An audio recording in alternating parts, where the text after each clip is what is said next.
Transformation of sentences affirmative to interrogative sentence.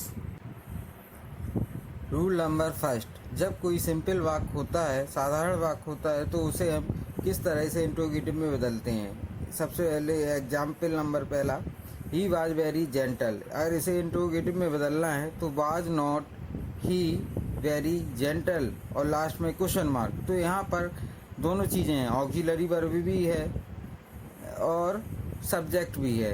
तो इसे सीधा बदल दिया जाता है, was not he very gentle. Rule number 2, अगर किसी वाक्य में ऑक्सिलरी वर्ब नहीं है, सहायक क्रिया नहीं है, तब उसे हम निम्न प्रकार से बदलेंगे। जैसे जो वाक्य कुल मिला के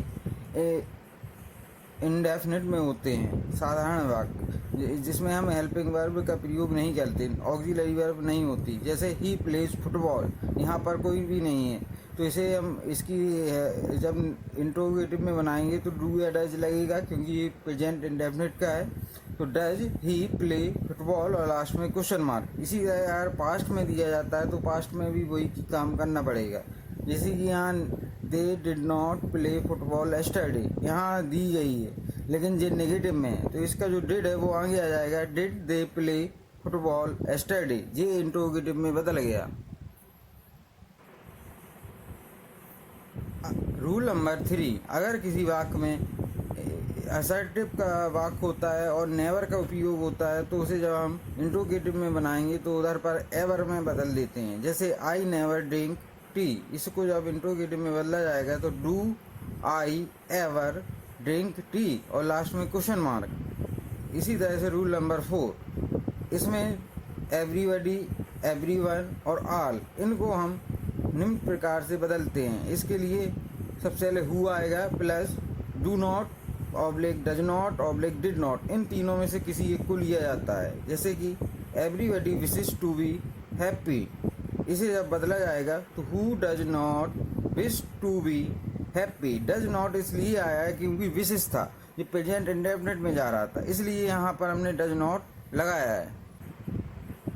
रूल नंबर 5, जब एवरी प्लस नाउन आता है तो उसे हम निम्न प्रकार बदलते हैं। सबसे पहले एज आएगा, फिर देयर, एनी, एनी के बाद नाउन, नाउन के बाद आएगा हु, हु के साथ में आता है डू नॉट या डज नॉट या डिड नॉट। जैसे every man wishes to be happy, इसे जब बदला जाएगा तो is there any man who does not wish to be happy. यहाँ पे भी प्रेजेंट इंडेफिनिट का था, इसलिए डज नॉट आया है। अगर पास्ट में होता, पास्ट इंडेफिनिट का होता, तो यहाँ डिड नॉट आता। इसी तरह से रूल नंबर 6, जब किसी असर्टिव वाक्य में नोबडी, नो वन और नन आता है तो उसे हम हु से रिप्लेस करते हैं। जैसे nobody could count star in the sky, इसे जब बदला जाएगा तो नोबडी को हु में बदल दिया, who could ever count star in the sky.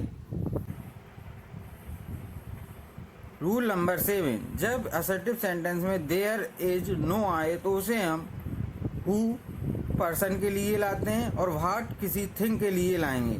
जैसे कि यहाँ there is no man happier than Ram, तो यहाँ पर मैन है, तो इधर पर पर्सन के लिए who is happier than Ram, ऐसा बना दिया जाएगा सीधा।